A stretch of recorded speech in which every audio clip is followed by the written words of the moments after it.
Bonjour à tous. Dans le cadre de cette nouvelle capsule du réseau Cap sur l'indépendance, on a le plaisir d'accueillir parmi nous M.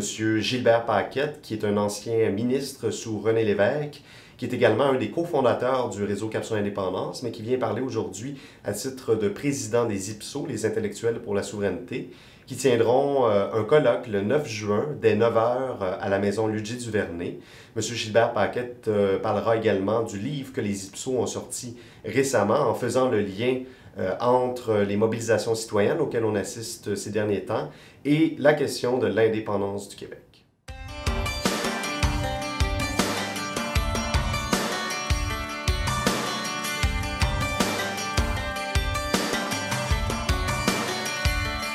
Alors bonjour chers amis, je vais vous parler aujourd'hui d'un livre et d'un colloque.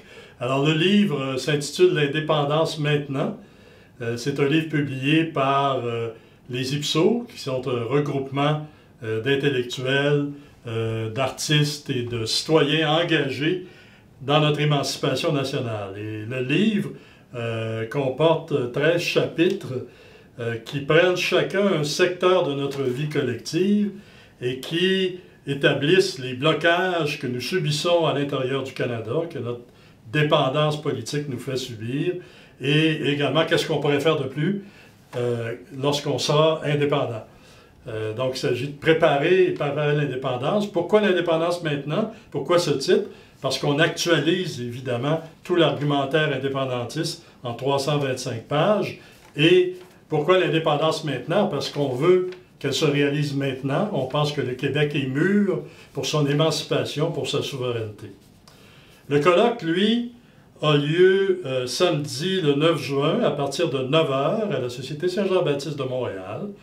Et il s'intitule « Mobilisation et convergence ».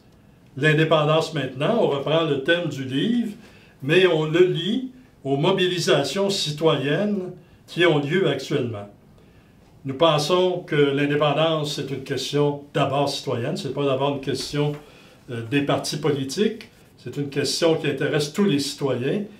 Et les mobilisations qui ont eu cours dans d'autres pays, qui ont maintenant cours au Québec depuis le début de l'année, montrent une volonté de combattre le cynisme, la démobilisation, et c'est une prise en charge de nos affaires. Alors que ce soit sur le plan de l'éducation, de la démocratie, les luttes étudiantes, que ce soit sur le plan du contrôle de nos richesses naturelles, du développement durable, de la lutte contre les gaz de schiste, que ce soit la lutte pour le français au Québec, la lutte contre l'anglicisation à Montréal, toutes ces luttes convergent. Toutes ces luttes préparent l'indépendance aussi.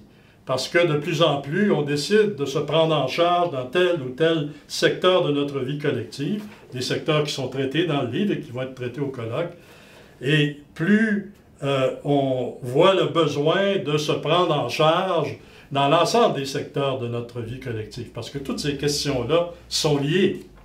Alors, l'éducation, on peine à financer nos universités, on demande, on voudrait augmenter drastiquement les frais de scolarité, c'est inacceptable.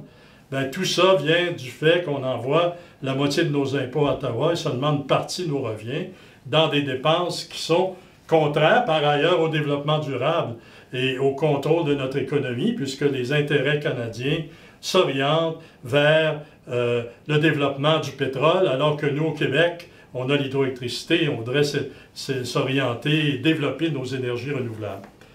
Alors, ce livre et ce colloque arrivent à un point nommé d'appui aux luttes citoyennes, parce qu'ils vont permettre de les approfondir et en même temps de les faire converger vers le contrôle de nos affaires, vers l'émancipation nationale, vers notre indépendance. Alors, je vous invite donc à venir avec nous discuter et aussi nous mobiliser dans l'action lors de ce colloque samedi, le 9 juin, à la Société Saint-Jean-Baptiste de Montréal.